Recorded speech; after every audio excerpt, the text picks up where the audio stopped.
Fly fishing and streamer evolution owe a lot to the conventional fishing community. From Larry Dahlberg to the black and gold Rapala, there's no question that the more you make your fly mimic these lures and the actual wounded fish, the more success you're going to have. And today you're going to hear from one of the biggest streamer guests in the game, and you're going to find out his 4-step framework to fishing streamers for success. This is the Wet Fly Swing Podcast, where I show you the best places to travel to for fly fishing, how to find the best resources and tools to prepare for that big trip, and what you can do to give back to the fish species we all love. Hey, how's it going? I'm Dave, host of the Wet Fly Swing Podcast. I've been fly fishing since I was a little kid. I grew up around a little fly shop and have created one of the largest fly fishing podcasts in this country. I've also interviewed more of the greatest fly anglers and streamer fishermen than just about anyone out there. Tommy Lynch, Pere Marquette guide and small creek fishing master, is going to share his best tips on fishing your fly today. You're going to find out what the difference is between a would-be predator fish and a suicide fish. You're going to find out how to fish each of these differently today. You're going to understand why a sink tip doesn't sink correctly and how you actually make it sink. And we're also going to find out what a just dead fish looks like and an almost dead fish looks like to these predatory fish and how you fish it. All right, let's find out how to catch big fish in small creeks with the swim fly. Here he is, Tommy Lynch from thefishwhisperer.com. How you doing, Tommy? I'm doing well. Thanks, Dave. Yeah, it's good to have you back on here. I look back at the archives, and episode 347 was over 2.5 years ago. We've done a lot of content since then. I think we're over 700 episodes now, so it's pretty cool to have you back on. We talked about streamers. We focused on that. We're going to talk, a little bit about that today as well. But maybe give us an update. What's been going on the last couple of years with you? It's kind of this same bat time, same bat channel kind of stuff. It's I do a lot of that summer trout stuff. We lean into some of the fall, winter steelheading. I tie a lot of flies when it gets cold, and then I repeat the same event around the end of March there. So that's it. So is the Pere Marquette, talk about the rivers. Is that still your focus throughout the year? Yeah, I've never been much of a pond jumper as much as a kind of a creek crusader there. I do like the rivers. I like the creeks, smaller streams. I do fish tailwaters. And I did a lot in my 20s and 30s when I was always hunting for, the big one. And, you ting that bell enough and then you just start I think you get off by the time the smoke clears as much or more about the individual eat from the fish as you do anything else. So I have seen that, even when I take clients to a tailwater versus taking them into small water, their visual seasoning on each fish is far stronger than that of, say, getting a tug at distance. And then, just remember too, a lot of times when I used to fish leaded stuff too, there was always that 1-2 second interval of maybe is this a snag, maybe is it a fish? When you're fishing that visual swim stuff, it's all kind of right in your face. They're picking a fight with you. There's no question. Yeah. Yeah. Is that pretty much what you're doing when you go out on a guide trip? Is it all about that swim stuff, the drunken, disorderly, and just, is that mostly what you're fishing? Well, yeah. The fall, obviously, we definitely get to mix up the steelhead, the brown trout with the strip configurations. As we get colder and the ice in the guides becomes a little bit more prevalent, we definitely like to lean on that two-handed swing. The same time about, the browns start to slip in that bite as you get that 38, 37 degree water temperature. It's harder to beg from them. The steelhead obviously could care less about that water temperature, but yeah, true. I would say, most of summer is mice and dry flies, which is great. Obviously if there's a thunderstorm of good proportions, we'll jump on the streamer grenade, but yeah, it's kind of we fish a lot of swim flies over the course of the year. You're not wrong, Dave. So. Yeah. Okay. And so the Pere Marquette, so it sounds like you're fishing the Pere Marquette and tributaries to that, or are there other waters out there in that area? There are tributaries to the PM. I fish all of those. We have a bunch of surrounding, and I'm going to say unmentionables, Dave. Yeah, sure. Just because we, the kind of the unsung rule on, promoting, I suppose, in Michigan has always been, the Pere Marquette, Sable, Manistee, and Muskegon have always been on the chopping block for using, in the promotional needs and whatnot. And then everything else was a special place in trout hell, if you mention it. So. That's right. Good.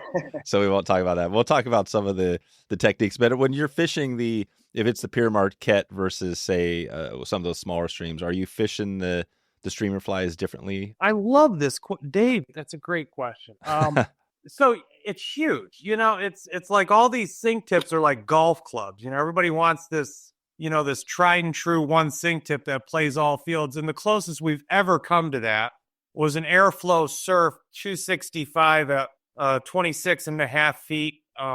It was a Type 5. It was tapered in a triangle fashion so that the handler met the runner, but you could carry 30, 35 on the let go. It was the one line I could fish in a lot of my creeks and then turn around and go fishing on the biggest tailwater I know of, which is rare for a sink tip, I will say. Most sink tips, especially in those 30-foot ranges, you know what I mean? That kind of limits you to a certain size of river that you're going to tickle that with in order to use the entire head or at least get it out of the rod tip. You need some river to do that. A lot of the rivers that we're fishing are not just a little bit narrower than the average, tailwater, but on the same token, they're pocketed. They're not runs. They're not, you know what I mean? There's a ditch and a pocket about the size of the hood of a car, and you have to sell that. Okay. And is this on the Pere, or is this on more of the smaller stuff? This is on the Pere. I mean, the Pere Marquette will fish a little differently as you get downstream and it widens and you can get into, some of the two-handed applications and stuff. But, I've got really 4 go-to strategies that I like to use with this, because the idea here, Dave, is to get this as close to a jerkbait as humanly possible, that being probably the most deadly kryptonite I've ever seen work on brown trout, which is the black and gold number 13 Rapala.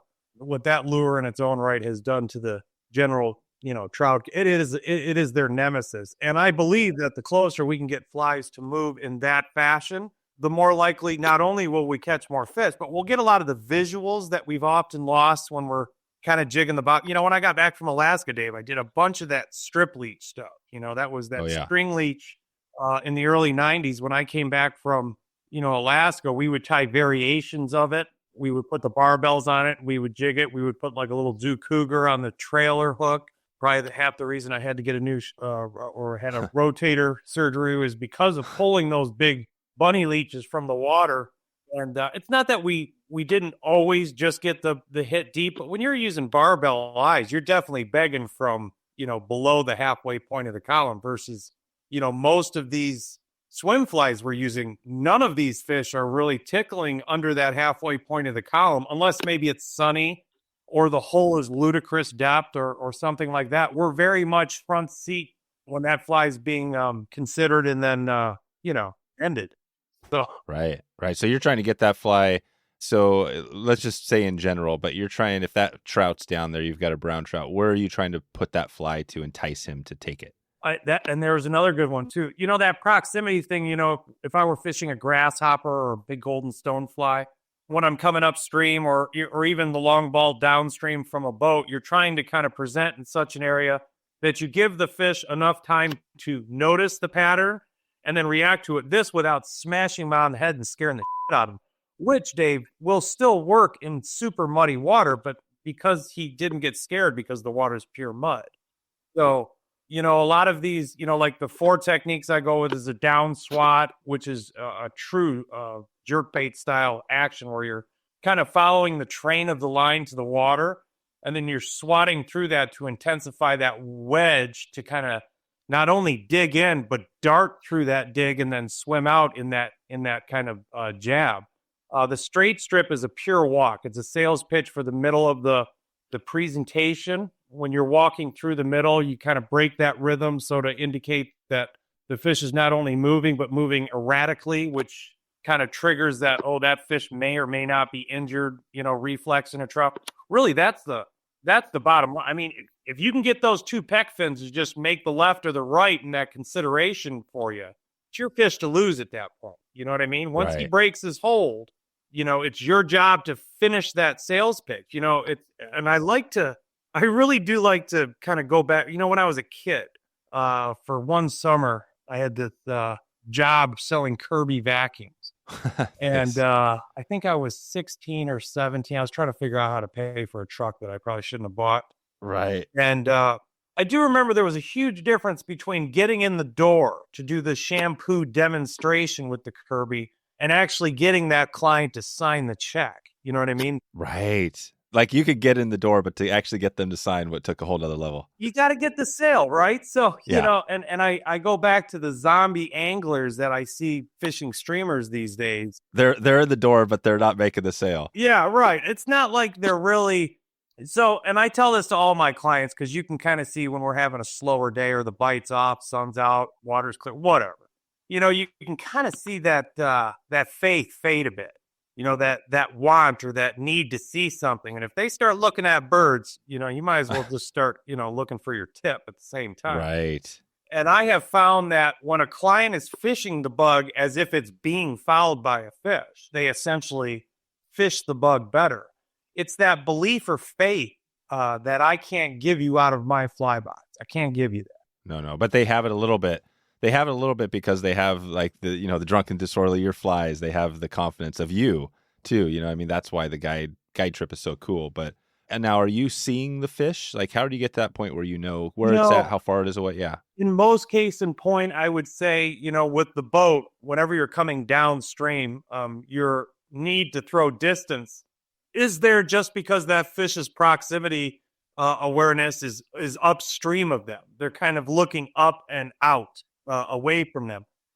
When I'm in my small water, though, Dave, I will tell you, you can sneak right up and I don't want to say you can pet them, but you can get pretty close in that, that side view mirror without them on a streamer. I mean, we do it all the time with the dry flies, the golden stones, the hoppers, et cetera, et cetera. But to see a fish that's in that state of relax or consideration for whatever might be coming down next, and then you tune him up with a high action. And the beauty of this whole creek or small water event when you're on foot is that when these fish are coming for you, that tunnel vision, which is also developed from boat fishing or fishing downstream, but their proximity awareness to your legs, because they're looking that way, is farther away. So like those fish will often spook at 30, 40 feet if the water's clear, versus when you're coming in that blind spot on the rear, that we're talking, 10 feet. 20 feet tops. I mean, they don't know you're coming. So you get a front row seat to not just him taking the fly, but like from the word angst, like you hit the water, you add those two kind of suicide actions just to get that look or that consideration, and then you kill it. And that sets off all kinds of alarms in that predator. And then it starts moving again. And then at that point, you can kind of see those fish break off. So yeah, there's a lot of visual in there. There really is. Yeah. So the small stuff, and what is a small, like what would you designate a small stream versus a large stream? Well, when I get a day off, Dave, I love going up into the creeks, and really my prerequisite for choosing each body of water that I might go hike up in is what is the least likely area I expect somebody can cast it. Oh. And if you can get into those areas where basically as soon as it's a bad cast, it's in a tree. Those are areas that are not being heavily fished. I mean, let's face it, the Pere Marquette, the skirt is up. Yeah. I mean, it's not, and I'm not saying the Pere Marquette still doesn't fish well. We had a 4 fish over 20 day there less than 2 weeks ago, with 2 steelhead bonus mixed in there too. But on the same, I will tell you that the level of critique needed to get that done from the average Joe, just because I've seen how those fish consider and don't kind of suicide take versus, it's like when you go down to Argentina or Alaska rainbows, or basically those shortened growing seasons and the lack of fishing pressure over as many months allows that fish to get less stabby. Whereas on the Pere Marquette, there isn't a week that isn't fished 5 days of by the general population of people. So the year-round element of pressure resides in these areas that I'm not complaining too. We have 12 months of fishing here in Michigan. I mean, we can catch trout 12 months of the year. And that comes with a tax, though, and that tax is that fish awareness. A few of the things you said, I think 4 things, I was calling them the suicide actions you put on the fly, but you talk about those. So the down swat you mentioned, the string strip, or talk about the rest of those. So, the straight strip, like I do have somewhat of a system that kind of plugs in just about everywhere. Okay. So like if you come down any body of water, you can say that there's 2 types of fish that are in your realm of potential on each cast. One is the suicide fish, and the other is the would-be predator. The suicide fish is that fish that's sitting right off of a structure, right next to the bank, lying and waiting. Like you could throw a shoe at that fish and he might hit that too. The suicide fish, basically, all he needs is proof of life. And so when that bug hits the water, I'll give it a double down swat, which doesn't gain a ton of traction so much as just puts a very quick walk action plus a little recovery in the eddy, adjacent to whatever it is I'm throwing at. And I let it pause. In that pause, Dave, what I'll do is I'll allow that sink tip to achieve. So not only do I give it time, Dave, I will give it slack. Slack is the only way to actually, use a sink tip versus buy one. Everybody wants to throw the sink tip and then they wait a second and then the sink tip swings through the current, but it doesn't really sink as much as it swings. In order to make that sink tip swing, you've got to sink it by basically slackening the line in one of two ways. Either you just outright land, shake out some line, so not just the front of the sink tip sinks, but also the back end of the sink tip. And I can tell you, you can count on one hand how many people I haven't had to tell that to over 30 years of doing sink tip guiding, versus everybody that buys a lot of sink tips, but they throw it over there and they just assume, well, it's a sink tip, so it's going down. That's not, there's a difference between buying one and using one. So in that pause, what I'll do is I'll let that sink a little bit in either two ways. Either I'll shake out that line or I'll reach directly at the fly to create that amount of slack for a quicker, maybe not as potent of a sink. In that depth, the suicide fish that's lying and waiting off of the wall has its proof of life. It has a just dead fish. Mind you, a just dead fish is a better bite trigger than an injured fish. And this is why. The injured fish has to be still chased. The just dead fish is fresh and it's free. They just have to go up. It's like drive through McDonald's. It's easy. Yeah. So after that pause and resync of the line, so first there's that initial traction, a little action, a strong pause, and then through the middle, I'll break it up into a couple of variations depending on the topography of the water that's, between me and that plot. A straight strip is pretty universal. It'll cover that middle depth and that extra depth as long as the finger is open during the strip. Per strip, slack allowed allows the fly not only to re-grab sink tip depth, but it also allows that fly to recover 4 ways to your 1 versus keeping your finger taut to the strip line, in which case you have a constant tension on a wedge head that is supposed to be able to move around. If that tension is not relaxed to a swim fly is not allowed to swim. It is allowed to only pull color. And pulling color is what zombies do. Right. You need to bird watch while you do the same thing. But after that midpoint of that presentation where I'm kind of burning that center, I always slow down. So the middle part of it is the fastest part of the present, and that's to tip over what I call the would-be predator.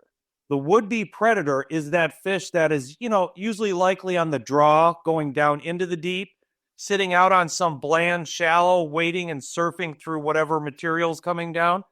And that fish, maybe not in a state of predation, given the opportunity, will tip into that predation, no different than that suicide fish right on the wall or structure.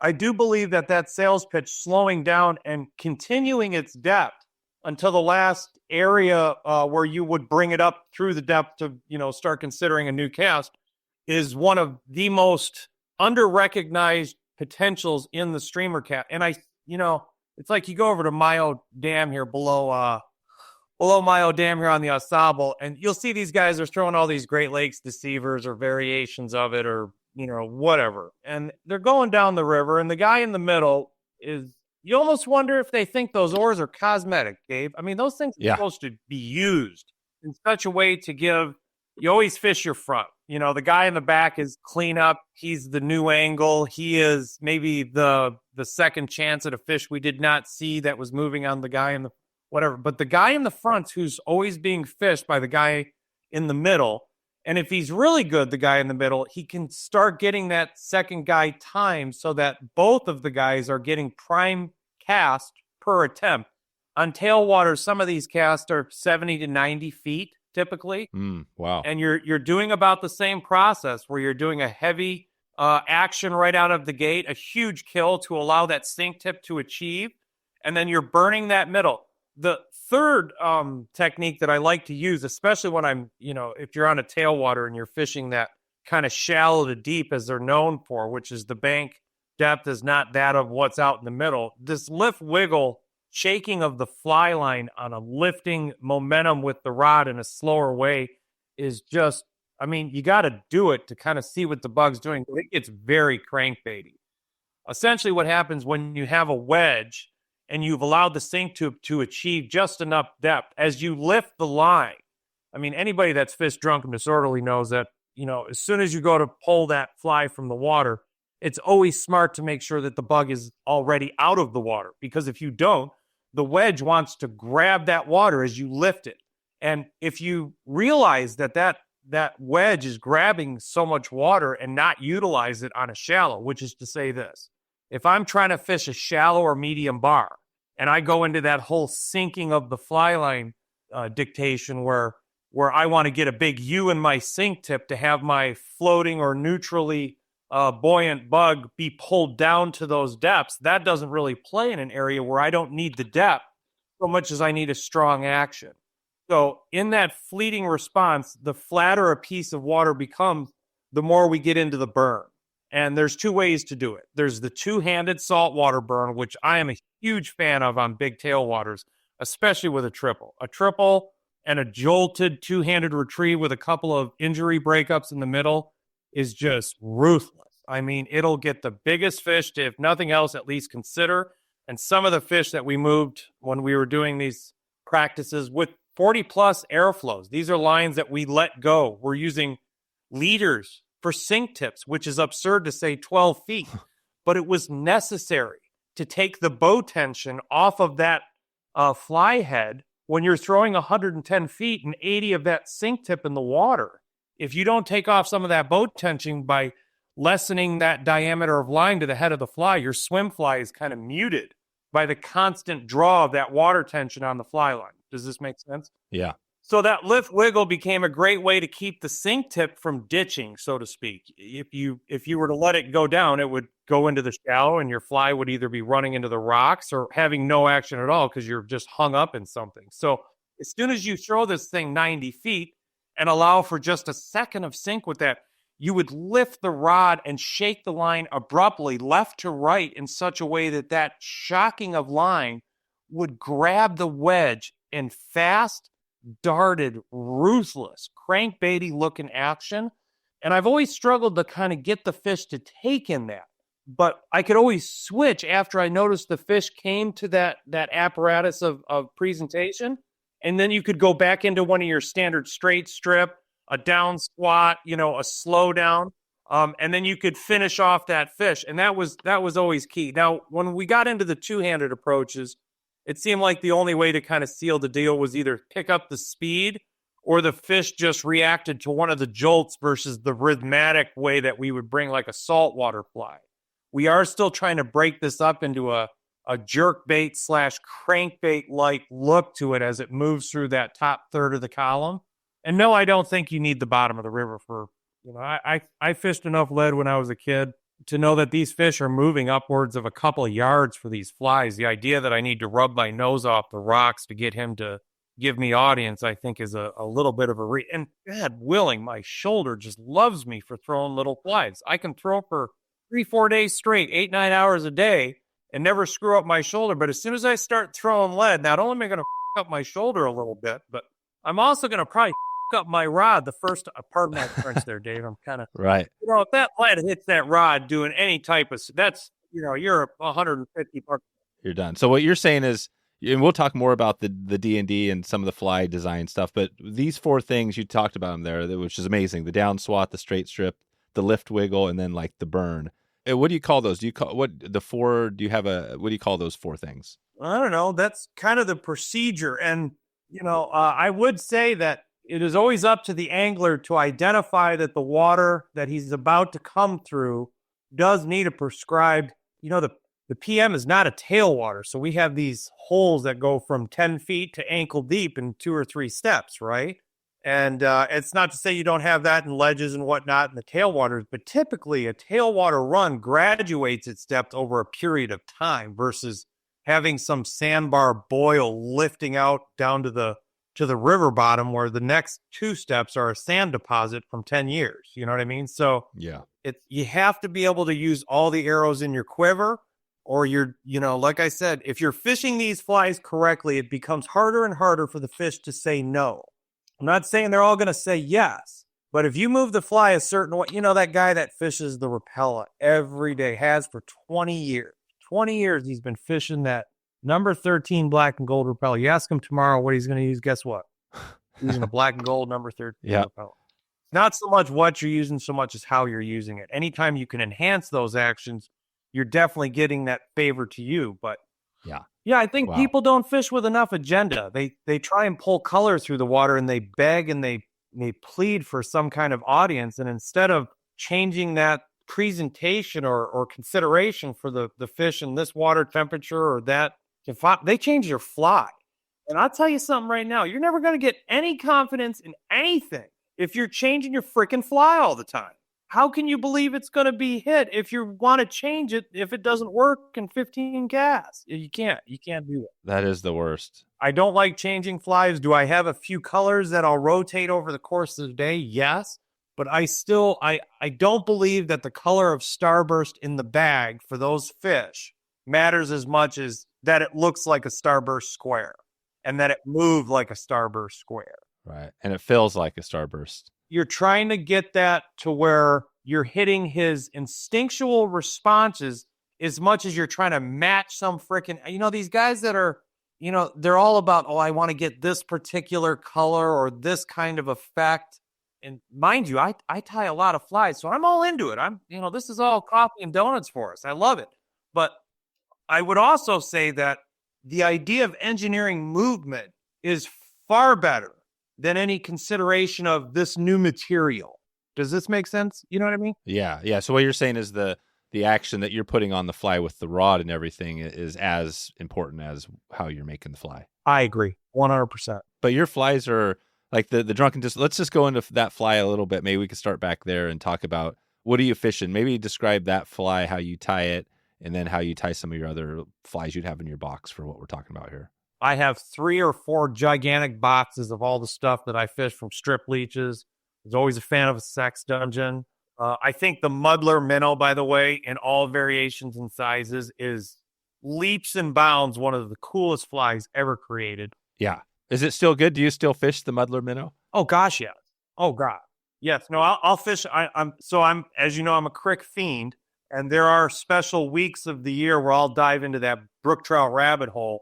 And if you're not fishing a Turks and a muddler twice a day, all day, you're just, muddlers are killer. I love a muddler for fry season here. When our salmon fry come off, all those little minnows are just in the billions across our watershed. And I'll sometimes run that tandem on a 5-weight for folks. And they really get off on being able to fish streamers on a 9-foot 5-weight with a couple little minnow patterns. And you hook 19 inches of spring fatness, and that fish will walk you around on that 5-weight like a big Newfoundland, it's absurd to consider that we shouldn't match the hatch. In that case in point, that would be the salmon fly hatch. But during that same window, I have most of my clients that still want to throw, versus the, French fry. We have these Big Mac streamers, and these fish that are already keyed up for any type of chase are looking to kind of really fill the void as they come out of that winter cold, that post-spawn need for calories, that excitement for the water temperatures rising, the incoming bug movement across there's all kinds of things that are turning that brown trout on in the spring.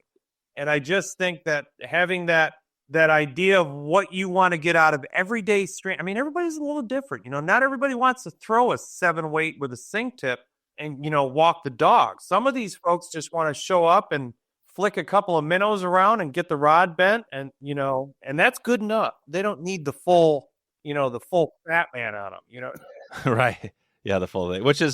Is that the D&D? Is that kind of the full fat man, the full Monty? Well, yeah. Once you get into that, those finer, when you're fishing a couple of fry, it's more of a gallop style presentation where you're kind of lift and pop. It's a short dart.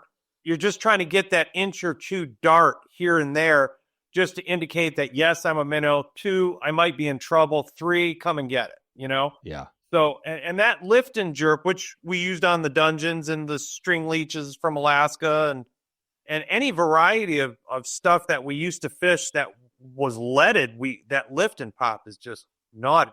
But yeah, I mean, that as soon as you start getting into swim, that's just a whole different religion. Those are definitely 2 chapters in the streamer book. They're not the same chapter. Right. Can you describe the more of those flies, like the D&D, how they're tied in general? Like Blaine's Game Changer, he does. I mean, there are leaded variations of Blaine's, and there's some, keel weighting and whatnot. But if you look at his tail on those little Game Changers, the way they do that little flicker, that little tail. I mean, you can't really do anything. I mean, that's a fish sees that.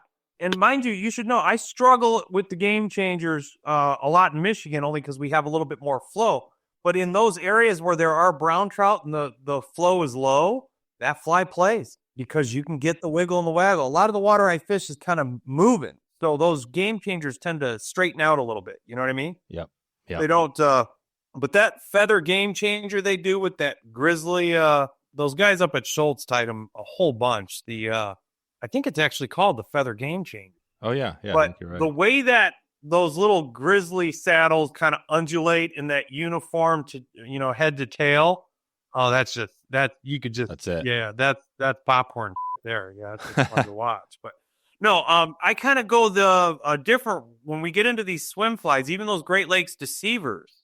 The swim flies kind of walk a little different path because of the either neutrality or float recovery in that design. So essentially, you're provoking an action that sets off 4 others on the bug's own steam. Where, like, if you were to hold the bug in the water, it's moving for sure. That wedge doesn't let it cavitate, but those flanks, the way they're positioned is to kind of create that paper airplane movement underwater. And yeah, I mean, that swim fly definitely has more of a wide glide, jerkbait, dig style present than, say, kind of a leechy looking up and down, or even, some of those basic fry patterns and stuff like that, where there's just not a lot of, you don't need to do as much to make that dog walk, I guess, Right. Yeah, they're simpler. So that's it. So these are, like the D&D is an example of a pretty detailed fly. I mean, what you've tied in that is a pretty like high level. Is that what you say compared to everything else? It's doing a lot more. I would say that you can make a drunk do a couple more things than the average, melted chicken there. You're right. Right. Well, could you see where would be a good place to see that fly? Are there any videos out there? Dan White over at 1884 was just asking about that. He says, this summer when the water clears up, we should go down somewhere slow where he's getting I think he's going to get into some of this camera stuff too. I'm fascinated with all the freaking buttons on those cameras. I don't even want to go into that rabbit hole, but I'm not going to. I'm just going to keep my head underwater and let Dano's pretty techno like that. I am not. So yeah, it's a lot. Okay. So, but the point is that, yeah, we're describing a little bit here on this, and maybe let's, I like the small stream stuff, thinking about that. If we take it back to the small stream, are you fishing? Maybe talk about that again, what that looks like when you're preparing to come up to that fish. As much as I love fishing a streamer in that small water, and I really do, just because you can have some, silly, I'm talking, Dave, 40 browns to hand, boat, no people, no nothing. I mean, there's not so many places around that we still can say that, I mean, I'm walking around, I live an hour to an hour and a half from, so Century Circle is a name of a buddy's guide service and a nickname for the area in which I live in. If you're standing in Baldwin proper, you are within 100 miles of 100 different trout streams. Oh, wow. That's absurd. You know what I mean? Now, given, I would say 1/3 of those have some type of boat/raft access, right? And the other 2/3 are hike water. And that water has been utilized tremendously by our spin Rapala worm fishermen for millennia. So there's lots of gear fishermen out there. Yeah. I mean, all I'm trying to do is kind of bridge that gap just a little, because what they had was a naive fish. Now, remember, when I came up on the Pere Marquette trout fishing was about as popular as, water skating on I mean, everybody came here for the salmon, the steelhead, and the occasional hex hatch, right? Outside of that, trout fishing on the west side of Michigan was a very limited. There was definitely a crew of people on it, but it was nothing like the armies that would show up for the migratories. You know what I mean? Yeah. Yeah. So those fish back then were semi-naive too. These days, if you want naive fish, you have to go to that place where you know all the folks that got sent a pin or were mentioned something on this website or that. All of that is a prerequisite to a person still being able to cast in a certain corridor. If your cast isn't, I mean, this is higher learning. When you take a fly rod into tight water and then you're trying to beg 40-foot cast in such an arena, I mean, and mind you, that 40-foot cast is not across the river. That's straight up that river. Yeah. That's got, these rivers are, 10 feet across in a lot of spots. You're jumping over stumps to get the right angle.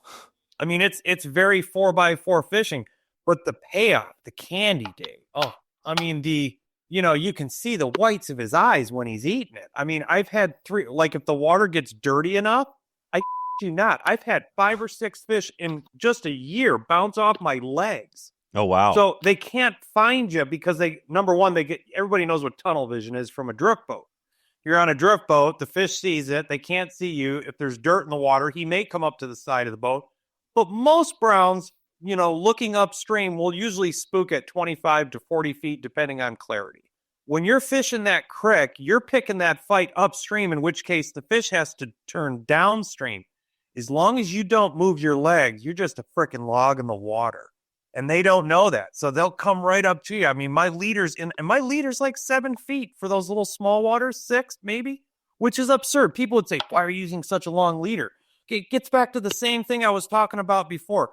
If I'm fishing upstream, I have less bow tension on that fly line immediately because I'm throwing it up current and bringing it down to me.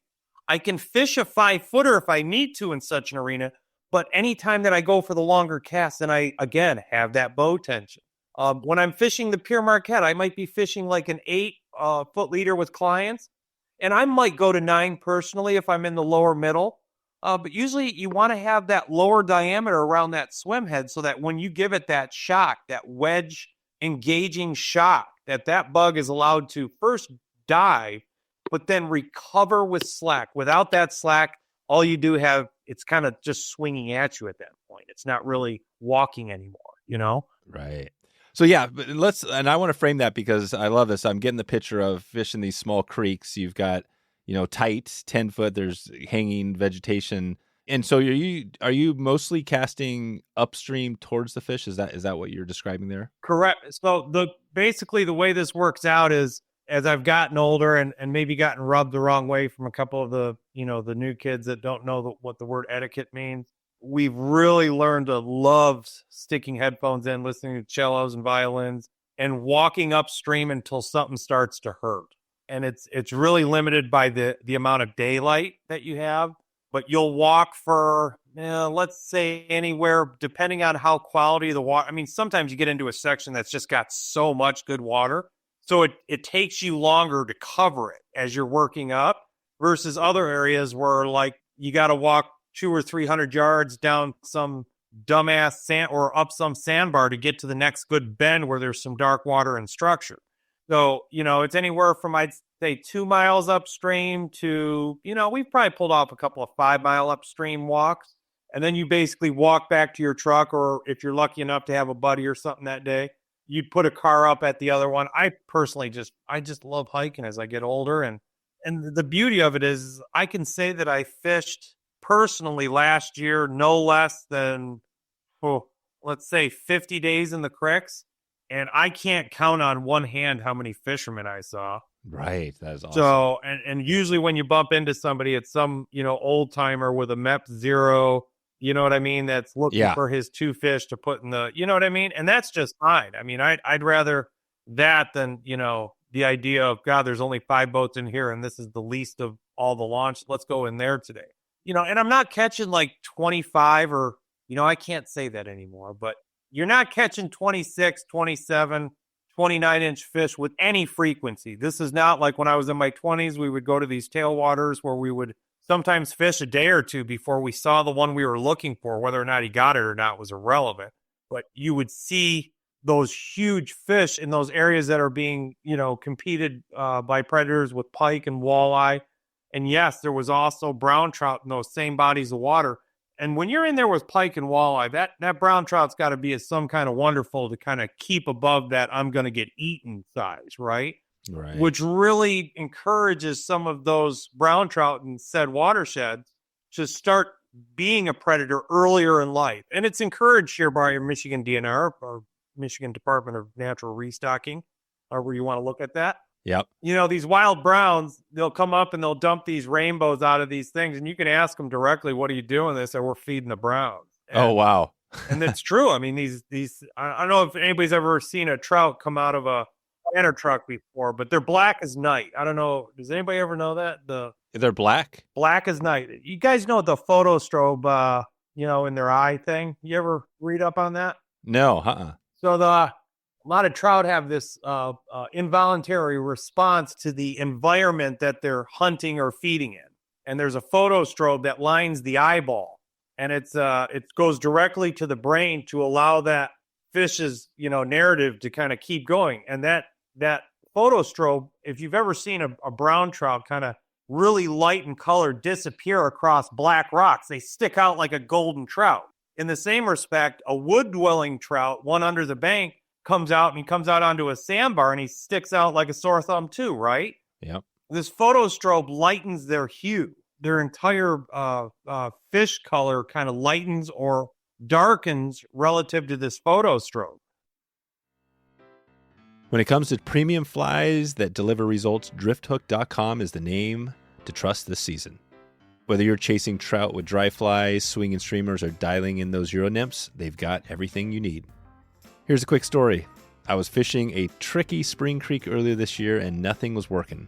Then I pulled out a Royal Wolf from the Drifthook box. I cast upstream, letting it drift effortlessly toward a holding fish. It was textbook. One of the biggest fish in the run rose, sipped the fly, and the fight was on. That's definitely a moment I'll never forget. Their fly kits ship free straight to your door, fully stocked and ready for action. You can support a great small business right now and this podcast by heading over to drifthook.com today. That's Drifthook, Drifthook. Use the code SWING at checkout to get 15% off your first order. The small creeks is really interesting. Like you said, you're making the argument for it, the fact that, and I agree. No matter when you hike, whether you're in Colorado or wherever you are in the country, the world, the more you hike, the better chance you're going to get away from the crowds because things are busy nowadays, right? And so, indeed. So that's what you're saying is like do a little bit of hiking, get on these small creeks. So once you get there, how do you know what the water is? Is it just looking for some structure? How do you find the best places to find those fish? And I suppose that is the one bonus to crawling up into some of these, hole in the wall type of fisheries is that with that lack of fishing pressure, and then the overall quality of the river, we all understand that structure relative to the width of river dictates how many trout can use that body, correct? So if you're in a tailwater that has two big log jams on either side of the river, there's still a whole lot of in the middle that's just rocky and bland, right? Yep. When you go up into these creeks, especially in the Midwest here, I mean, it just gets like Dr. Seuss's Bad Dream ugly wood. Like the undercuts go up under there and, you don't want to stick your hand under it. You don't know what's under there. And the trees and the tag elders and the way the tag elder bushes promote for like almost zero casts. Like, I don't know anybody that's walked, if you're ever walking up with tag elders, in both of your earlobes, trying to figure out how to come up with a cast. But the payoff is absurd because I can fully tell you that there is a difference between making a cast in the spot that looks like everybody made a cast in, even if you're in a creek, versus a spot nobody'd want that cast, right? You make that cast, guess where the fish is? I mean, it's just because nobody's done that. I haven't seen that before. Well, I'm going to eat that.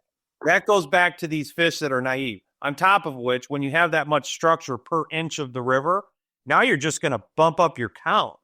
And for a long time, Dave, I just, in the back of my head, I thought that those really extra large fish, we'll call it 25 and up, could not reside in such a small creek-like body. But I have been wrong about that. Okay, so these small creeks, 10-foot wide, you're finding 25-inch fish, or you can. That's a rare bird, and half the time you find one, you're just trying to walk up through some mess, and your foot's kicking around under this or that, and boom, he comes out in the sandbar just to flip you off, and Right.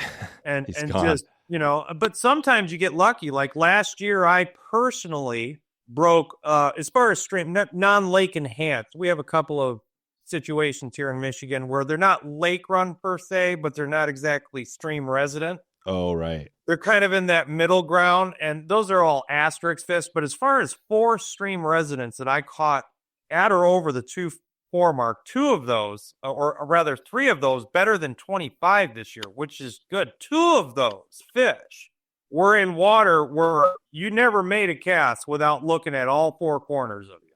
You know what I mean? It's tight. The sales pitch is short. It has to be devastatingly potent. What was the sales pitch on those, on one of those big ones? So when you're throwing upstream, number one, you have to remember that the wedge of that drunk is based upon some type of water current grabbing it from the boats downstream. And you don't really get away from that when you get into the creek because you still need that grab of current to get the walk of the dog, even in the downstream fashion. The way to use that is that bow tension.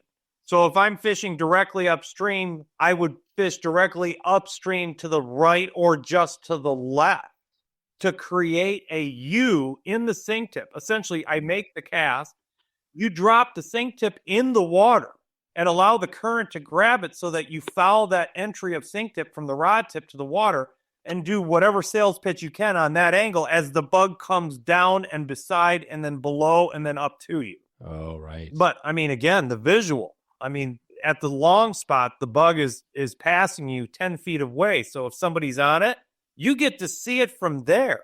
If you're lucky enough, you're walking up the creek and there's just enough color that you can make the shadows out on the bars and whatnot. And you can set that prescribed cast, like you said, like where you get from the go kind of thing versus being surprised by his trailing, right? If you're not surprised by his trailing, well, I will tell you, as much as I like casting at the one that you can see on the bar and you can tip them into all that predation or watch them from the word go, I still get off on that surprise of, oh, damn, there, you know what I mean? Oh, right. I love that that Jack in the Box event of having that fish come from nowhere. Then he's all over you. He wants to, it's just, there's so much, whether he gets it or not at that point. I mean, the eye candy from that encounter, those are the stuff we put in the wallet, Dave. This is perfect. So, I mean, I think that what you're painting the picture here of is that, you can sight fishing, you might have some of that, but just being in a small creek, finding what you think is good structure in the stream. Some of these places are going to be so small, you have one place to cast. You do what you said there, and then that fly is coming back down to you, and you do the things we've talked about today to make it give us some action. And that's kind of what it takes to start to get a little bit of action with these things. Yeah, and again, higher learning. I mean, if you get good at creek fishing with a streamer, I mean, and this coming from the guy that teaches moving boat, etiquettes for all of this, you get good at cricking while trying to add action to a fly that's coming at you in the current. And then first off, even making the cast in such a corridor. I mean, you are definitely getting, the forces with you. Yeah, you're high level. Is it harder to catch fish on a creek versus the bigger stuff? There's 2 ways to answer that question. One, it is terribly hard to learn how to fly fish and catch fish in a creek. Okay. That learning curve basically says anytime you do it wrong, you have to either retie or get it out of the creek. So I would say if you're a good caster, is it easier to catch big fish or in a tailwater? Geez, I'm going to have to go with the creek. It's the fish per mile. It's their unawareness. I mean, I know a lot of people have been fishing for 5 or 10 years, but I don't know a great deal of people that have been deep into this for, 3 or 4 decades. So if they knew what the fish used to feed like when I was a kid, they would reconfigure what their good day of fishing was in the same body of water in today's terms. So if you know those 2 differences in where we are as a whole in fisheries and where we're going, I don't think, with a straight face, I can tell you those fish are more naive in the creek, but it comes with the toll of you got to cast in there. You know what I mean? Yeah, exactly. What about on the timing? We talked about it when this episode goes out. It's probably going to be late February, early March. When are you getting started on some of this trout stuff? Well, I kind of go on the weather windows this time of year. I mean, I have 4 or 5 year-round trout only cricks that are kind of close to me, and I can always kind of engage those whenever I mean, I'm not saying that streamer fishing is better in the winter fish. I'm not saying that, but as a streamer fisherman, you always want that eat. You'll put on the extra 2 layers just to go see it. You'll get a little sweatier walking back to the truck, and your fingers might get a wee bit cooler than they did, say, on a late May day, but you can still get it. So I'm not saying, water temperature and streamer fishing really do. I mean, on the Pere Marquette, because we switched from our brown trout right into our steelhead season, there's always that overlap, right? But that magical temperature where browns really start to kind of slow down. I will tell you that the post spawn, everybody wonders what the pros and cons to this window and that window are. Obviously, the spring shark attack bite is probably the most prolific eat of streamer versus just, eats per how many. Like in the fall, you might move 40 or 50 fish with 30 of those being, 10 to 14 inches and, a handful of them being worth talking about, right? Yeah. And you only get 4 or 5 fish, even out of the little ones, to hand over the course of the day, because in the fall, it's a fending bite. It's not a feeding bite. They're trying to kind of weasel you out of their water. They're trying to, covet that area, in which case they give it. And you can tell in the bite, too. Dave, you've seen that bite on the fall. They come up, and we call it the fall gur, which is a friend of mine, Brad Turner, who's working on the Missouri out there in Craig now. Or he's out of Wolf Creek, actually. But he called it the fall gur because if you've ever seen a dog grab a chew toy, when they grab that chew toy, they'll grab it and they'll shake their head, and they'll kind of gur. And they don't actually, in the spring, you see something totally different. It's like a full shark attack. You don't actually see the fish come up and grab the tail so much as you'll just see a flash and that fish turn around and T-bone the fly. That's a feeding bite. And the post-spawn is a feeding bite. We refer to it as post-spawn because it's in the realm of them finishing spawning. But it's far different than the pre-spawn bite where you see that gur and that chew toy type fending bite. In the late season, when that water starts to cool off, all those little ones that we rolled in the fall are gone. Where they're just not in the river. It's hard to move smaller fish as the water cools off. However, the broodstock fish, the fish that were the most active, the 2 primary spawning pairs on the bed, these fish will, pardon my French, themselves to almost death. Wow. And that's why they kind of get on this post spawn. If I don't eat something now, it's going to be 32 degrees and I won't be able to chase anything. Right. And so you see fewer fish, but the quality, or I shouldn't say quality, I should say the size of the overall fish coming to that fly in the post spawn is bigger. The quality of the fish is somewhat, this year for some reason on the PM, they're all fat. I don't fully understand why this year. However, most fish you catch in the post spawn in years past are either, we call the hens, they're kind of methed out. They're all, skinny and flat tired, and they kind of fight like wet towels. And the bulls, they don't look much better, but at least they've got the big head and the shoulder, but you can tell they've been going at it with their other male counterparts. But again, that commitment, in that post spawn through the winter, you don't roll the numbers. You certainly don't. You might roll a dozen a day, but of that dozen now in the post spawn, 7 or 8 of those might have been in the 20 or better inch class. Gotcha. Okay. So each time has it. What about when you guys are when does that trout to steelhead transition take place for you?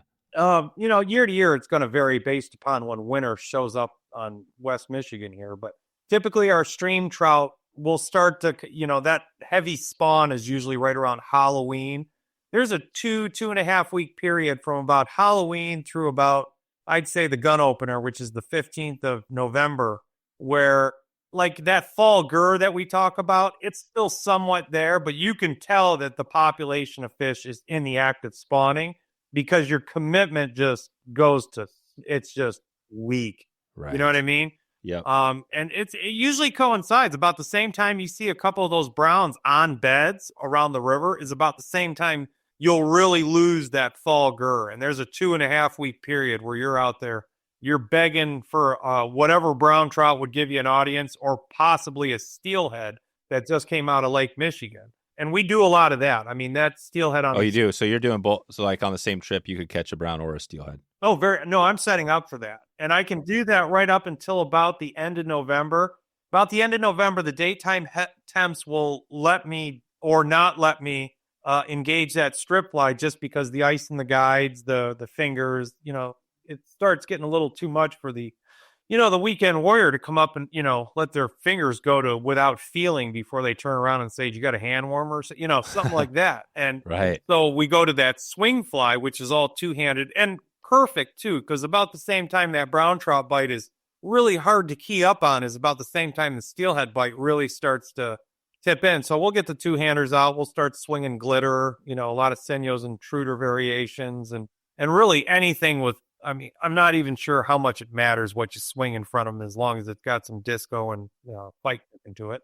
And but yeah, they that, and the weird part is too, Dave, is over the course of the winter, while you're swinging for steelhead, sometimes deep in the winter, like February, you will pick up one of these post-spawn fish that are taking a swung fly, which is against just about every grain in the book for brown trout. Oh, wow. Save the fish that's bordering on starvation, knowing it's got to get through the winter, and you'll see those fish die. I mean, around the later part of November, you'll see those fish that didn't stock up enough calories to go into their spawn. And again, they kill themselves in the act of getting it, which is not a bad way to go, Dave. But. Right. That's true. They're going for it.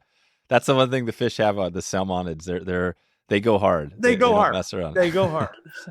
They don't mess around. So, and then the steelhead, obviously we've talked tons of steelhead from all around. I don't think we've talked as much. I mean, well, we have talked Pere Marquette, but talk about that. What is the steelhead run there? Is that the one of those wild runs? Talk about a little bit. Yeah. There was this big study done by Great Lakes Survey, and, you want to check probably my exact numbers, but I've memorized them enough to regurgitate a little bit.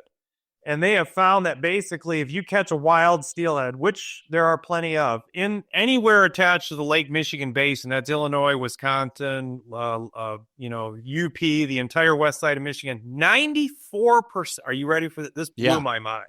94% of every wild steelhead caught out of the Lake Michigan basin comes from the Little Manistee or the Pere Marquette River. Oh, wow. Blew my mind. Now, don't get me wrong. There's a half a dozen other rivers on the west side that are promoting some type of wild natural reproduction, which really gives me I don't want to turn into the corner of the tragedy of what we do to our fish or did. I mean, I haven't taken money doing that tragedy.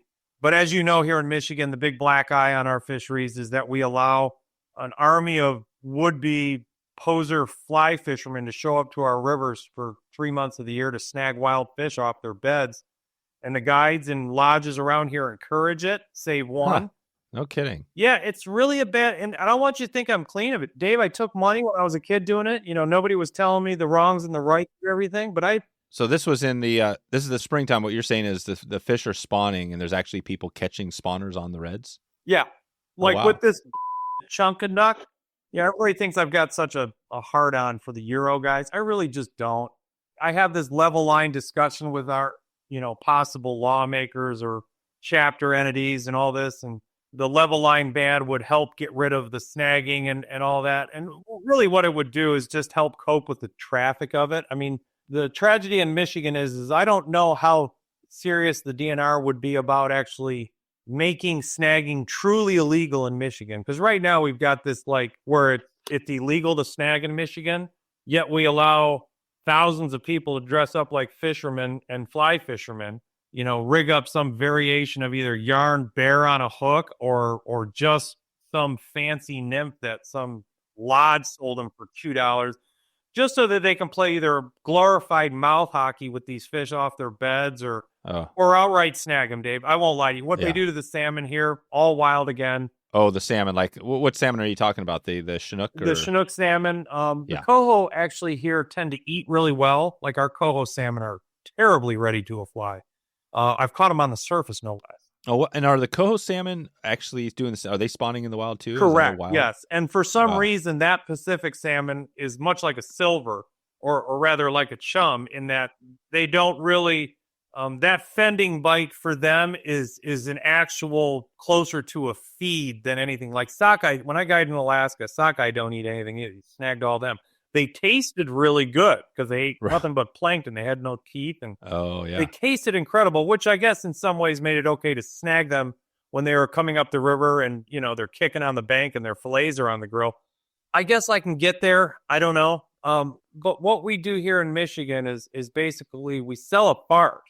These folks are promoting, Michigan fly fishing for salmon and steelhead in the spring and fall, in which case they never learn fly fishing because they're giving 4 monkey nuts and a mono running line to say chuck it out in front of those 4 black stripes in a foot of water. Right. And I've heard of a lot of people that have written letters to, Orvis and all these other different entities saying, I'm not exactly sure what you're endorsing out there, but it's some shady shit, and nobody really wants to talk about it, Dave. No. Well, why couldn't you just close down when they're spawning, like close those areas off so say? And that's one of the options that I would also be up for. And I've said, you know what, if we can't, clean up the regulations to kind of cope with this tragedy, maybe we should just close it like regular trout streams. And I would be for anything that gets that black eye out of our rivers. But the tragedy of that would be to say that we have to close down a blue ribbon section of trout stream because we cannot regulate our. So that's it. Yeah. So you'd have to close down. There'd be other implications. So people wouldn't be, that would be tough to do because the browns are actually fishing. Yeah, they're probably eating the eggs of those spawners, right? Oh, God. The egg trip I used to be I can't do it anymore just because of the amount of salmon fishermen that are in our rivers. When I was a kid, you used to be able to stay in the upper river and egg brown trout behind those kings. And I mean, Dave, it was, like 10 dozen fish in the 20-inch class in a day. I mean, just dumb good. I mean, they were drunk on caviar. Right. And it was disgusting, but now you can't because the Army is so big, instead of having that lower river concentration of fishermen all the way till the end of September, like years past, if somebody even says they saw a salmon in the flies only section now, you've got some amount of Johnny Coleman's, spending the night in these big holes. And then as soon as 2 or 3 of them get up on gravel, which is really the best time, the beginning, is the browns will eventually get over fattened on the caviar. Come second week of October, you'll see a couple of them out there, but they're like, when you catch them, Dave, they're burping eggs all over the place. Right. I mean, it's disgusting. And the way we used to really very visual too. I mean, you could see like 5 or 6 browns behind each one of these salmon beds, and you'd have a 9'5" weight rigged up with basically the very lightest amount of shot that you like 1 BB, type of thing. And then you'd run like 2 very small eggs. And the trick was that I found as I got deeper into that game before I was basically shoved out by this Guggen army was you would make the glow bugs basically on the smallest hook you could so that when you went to go fish through or just behind the kings, that the hooks wouldn't trip the kings and they would still get behind them. It was very, very similar to what we did in Alaska. Yeah. And, for the rainbows behind the salmon, but it was just really, I mean, you could really get some dumb numbers of it. And now we can't even fish it. Oh, you can't fish it? Yeah, because that army of fishermen now is up in the top of the river by the second week of September. You know what I mean? So you're limited to maybe a week in that first week if you're lucky. I usually stop my mousing in there now before Labor Day because there's already people in the top of the river system, not the bottom, in the top of the river system looking. Remember, that army of salmon fishermen was X big, right? Now it's like 4 times X big. Oh, it's way bigger. So, that kind of spill off as it moves upriver has basically washed me out of a lot of those. That said, the rivers for trout in Michigan don't actually close until the last day in September, right? So now I'm able to get up into these sections of river, the creeks, as it were, and get away from the guys that are trying to land 20 and 25 pound salmon, which can't really be done if you get cricky enough. So if you crawl up into those creeks, not only will you get a fantastic late hopper bite, but anytime you come across one of these beds, there's 20 browns like it used to be back in the day. You know what I mean? And you can ting them all off, and it's creepy how bad they want it, Dave. I mean, it's like Wow. catch fishing without the blinders on, you know? Yeah. Gosh. So things are definitely changed. So things have changed over the last 20 years. There's more pressure. There's more people. And so you've changed your tactics, it sounds like, a little bit. You still fish the Pere Marquette, though. Oh, yeah. No, it's across the street here. Yeah. Yeah, it's right there. You're still doing that. So that's that. And then what we're talking about here is these guys that, and who doesn't want to catch a salmon for the food, right, for the table? Sure. But that's what's going on. Guys are out there wanting to catch a steelhead or salmon. No. I wish it was. I really wish it was, Dave. These guys are living in some kind of, little fantasy land. They buy all their gear, their Sims this and their Winston that, and they dress up to the nines in all their fly fishing attire, and then they go out there and they snag fish. And really? Oh, so this is a different thing. This isn't the guy just trying to like put food on the table. No, I've got more coups for the guy that's down there in the bottom of the river snagging with a spider so he can put 3 on a stringer and take it home and eat it than the guy that dresses up in all this Halloween costume dressed like a fly fisherman to go out there and impale fish with flies. It's not fishing. Yeah. So that fisherman, that's interesting because that's the fisherman that's got plenty of money. So it's really not about putting food on the table. It's more about catching maybe a first fish. Maybe they just want that hero shot to go show all their buddies at the office is all. The hero shot. Right. Wow. It is interesting because I think we all go in phases in fly fishing. You start out wherever you are, you haven't caught a steelhead and you want to catch a steelhead. I mean, think of that, right? The person who's never caught one. That's a challenge. I talked to them, occasionally through the podcast. That's like, but once they get their fish, they start evolving, right? And then they maybe start to get into swinging. Right, but whatever. It's also up to the stewards to kind of set that tone. As a guide, if I take you out there and show you how to snag fish off their bed, without them eating a fly, I have shown you nothing. Well, so that's the other thing. So now we factor in that you got that, but then you actually have guides and lodges that are like promoting this. Oh, this is their main Dave. I can tell you there's 2 entities in town here that would not be in business. I mean, bar none. Like, this isn't even up for debate. Right. If they shut down snagging fish with fly rods in the flies only of the Pere Marquette, there would be 2 lodges and probably 15 guides that would be no kidding doing vinyl siding or plumbing or right. It certainly wouldn't be fishing. I'll give you for instance. One of our local lodges endorsed up the wazoo, yada, yada, yada. I haven't seen a fly rod in their boats this fall. They have spinning and pin rods with beads. Oh, yeah. So, and this is supposedly a fly shop. This isn't like an all gear thing. This isn't kind of like a mix. This is a fly shop endorsed by a fly outfitter. Huh. And these folks will get in the boat on a fly fishing trip, and you will not find a fly rod or reel in that boat. No kidding. You will not fish an egg fly. You will fish a pegged bead. You know why? Because none of these guides should be guides. They don't have the ability to teach anybody because their only claim to fame is taking hero shots with fish ginked off the gravel with, again, mono runners. If you don't know how to fly fish and you're a fly fishing guide, you kind of hit a wall on what you're able to accomplish, and it shows. It really shows. So right, it's interesting. Yeah, I think this is the extreme conversation because we've had the talk about Euro nymphing versus just regular fly fishing, and is it fly fishing because are you casting? That always comes back to it. Like you have to be casting. Well, Euro nymphing is it's a terribly effective way to catch a fish on a fly, and it's a terrible way to learn how to fly fish. I'm not saying that the guys in PA are not doing some, very needed presentation for their Descript pocket water and making it work for the masses and whatnot. Here in Michigan, though, we've kind of diluted our Euro nymphing, and it's giving our chuck and duckers a base for religion. Because now, because there is Euro nymphing, now they've almost self-justified what they're doing on the beds. And it shows also here in Michigan. Because in PA, I noticed most of those guys are actually looking for a bite. And most of the guys here in Michigan are too. However, I will tell you that at the end of a Michigan Euro nympher's drip, there's this weird twitch, this lifting, probing, I don't know what you want to call that. But at the end of their drip, they're plucking and ripping. And I asked them, did you get a bite? And they said, no. I go, well, why did you set the hook? Well, just in case. Just in case what? Do you know what I mean? And what that is in Michigan is them snagging at the end of their drip. Oh, wow. It's this probing lift where they never got a bite, but they want to make sure they couldn't come up with something on the end anyway. Fly fishing is supposed to be hard. Yeah, it is. This isn't supposed to be easy. And anytime we're trying to gray that line, dumb it down, oversimplified for the sake of numbers, you ought to just get a night crawler and a spinning rod and get it.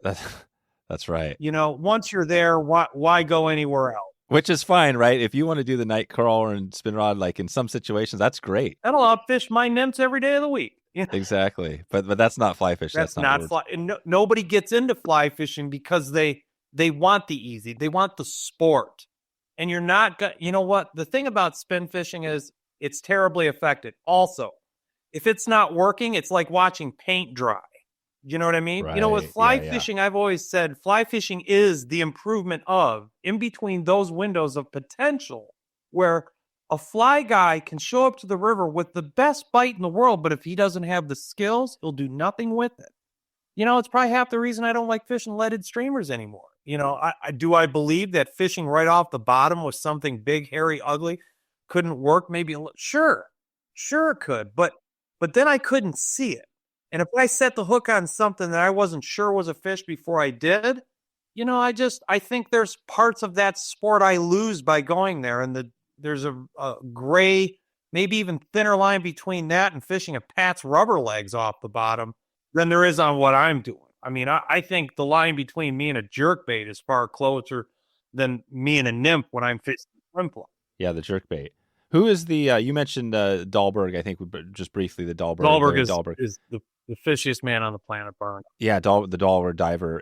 Who are some of those more, I know Larry kind of does a lot of different stuff, but who are some of those gear type more, not the fly guys, but the guys that you've learned from that have been big influences? Oh, I wish I could come up with like some Bassmaster. I was, when I was a kid, I had a hat signed by Babe Winkleman, shook his hand, watched all the Bill Dance, Roll, and Martin videos I could muster. That was when it was like the only fishing shows to speak of. Oh, yeah, Roll, right.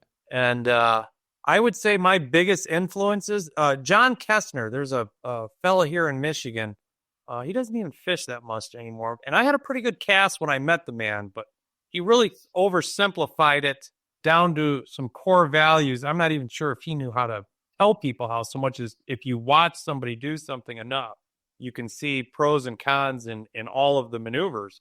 That and the old timer with the Rapalas, man. Geez, oh, Pete, I mean, these guys, they tell you so much about, everything in fly fishing we're doing is some direct knock of something in conventional, nymphing under a indicator is float fishing with a night crawler or a spawn bag. And, streamer fishing is to, Rapalas and spinners, even swinging flies for steelhead. Is that a back trolling Hottentots and wiggleworts and spoons and stuff like that? Yeah. Save dry fly. Everything we're doing is trying to knock. So, I got to tell you, there's only a couple of guys that I fish with these days if I do fish with somebody, and both of those guys happen to be spin guys. And the reason is I believe I've hit my head on the Western Michigan ceiling of what I'm going to be able to, draw from this.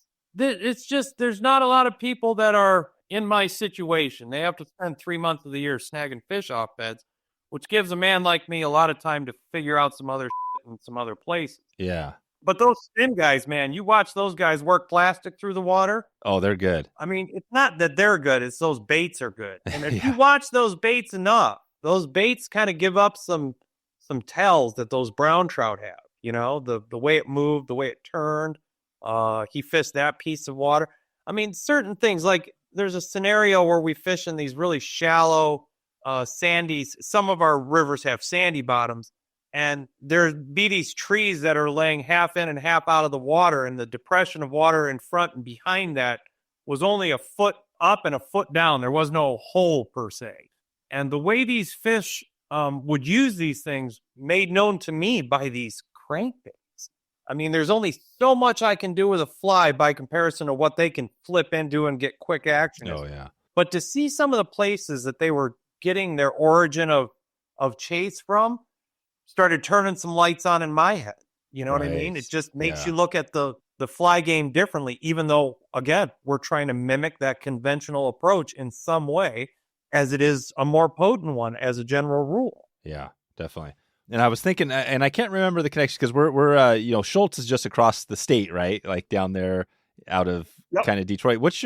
There's obviously Kelly Gallup and stuff. What's your connection to the other guys out there? I always like the Schultz crew just because, you get these trout guys that all want to go fishing with Tommy, and they think that, because they're in the boat with Tommy, they're just going to catch a 2-footer within the next 20 minutes. Right. I wish people knew how many freaking hours we spend in between those, and so with Schultz's crew, it was always nice because whenever parts of their client base would make it up here, they were always smallmouth broken. You know what I mean? These guys were already in tune with throwing something that wasn't a Adam, Yeah, right.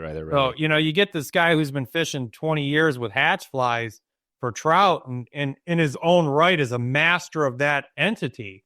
But you ask him to throw big chicken and it's just like hunting with Ray Charles. It's not good. It's tricky. So if you get guys that are kind of cut with a similar cloth, that being a big fly, higher grainage lines, even bigger rods for that matter for the query, it's easier to kind of build that bridge between the two warm and cold water, targets. But, Kelly, when Kelly was back in Michigan, I did a few salmon and steelhead trips when he was still back in town. And I do remember I bought a really nice sage rod from him when he had the Troutsman up there.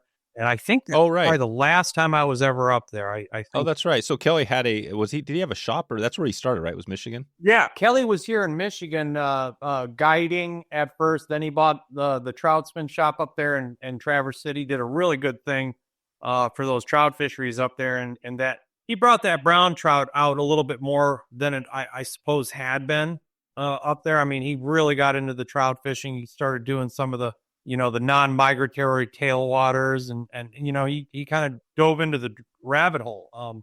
Obviously Mark Sidoti was a big influence on us all back here when Mark Sidoti, I talked to him just the other night. Oh, really? Yeah. He's going to write a book here too. You should be looking out for that.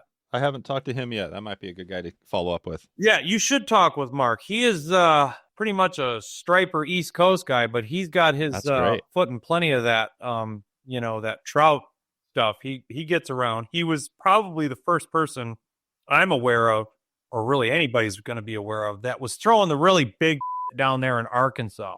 And I'm talking like, late 80s, early 90s.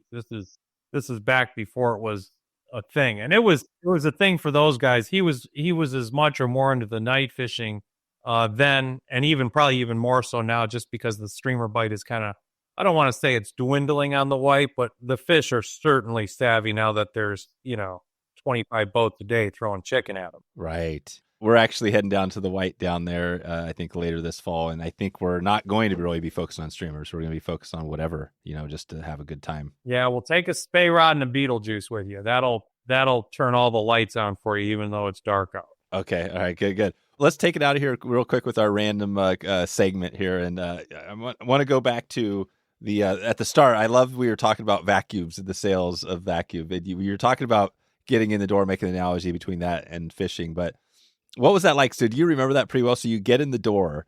What was your sales pitch? How the ones that made the sale? How were you doing that? Do you remember that pretty well? You could say there's presentation points in both. I think the excitement. If you have excitement in your presentation, it's like they know you have a good product. Yeah, there's life there, and that's the same thing with a good streamer. If you sell that excitement, that life, that it pulls them out of whatever dead sit that they may or may not be in, or on the fence. And sometimes people just tell you to get the hell out, and there's plenty of that in the brown trout world too. They just turn, look at it, just say nice chicken, and swim away. Exactly. Well, isn't that what I mean? That's the funny thing, is that fishing and sales, that's what it is. It's like out of 10, you're going to probably get 9 that say no. Oh, that fly's always just the hooker on the boulevard. You got to get in the car, man. You got to get in the car. You can't just talk at them through the window. You got to get in the car. I really do believe with more and more people fishing these days, I know that I've had to modify, even with the drunk, a more, I don't want to call it strict, but definitely abiding by certain rules based upon, this cast depth, that flow, this time of year, et cetera. You're trying to make educated guesses in almost like a match the hatch, discipline, but you're trying to do it in this creative mess of movement, not some exact dubbing and size of hook. Oh, right. So that discipline comes in your ability to sell that light, that excitement, and make that fish just unable to ignore you. I mean, at a certain point, brown trout, there's only a small percentage. And on those days where the bite's good, there's a higher percentage of would-be predators before you put the boat in the water. They were set up to kill something. And then the rest of the time, it's all those fish that are on either the brink of being a predator, that is to say that they're semi-hungry and they take what they were offered if it looked right, etc. It's your job to kind of dictate what. Going back to Dahlberg, there was this Pat Seabill guy he used to fish saltwater with. The two of them together were like a meeting of the minds.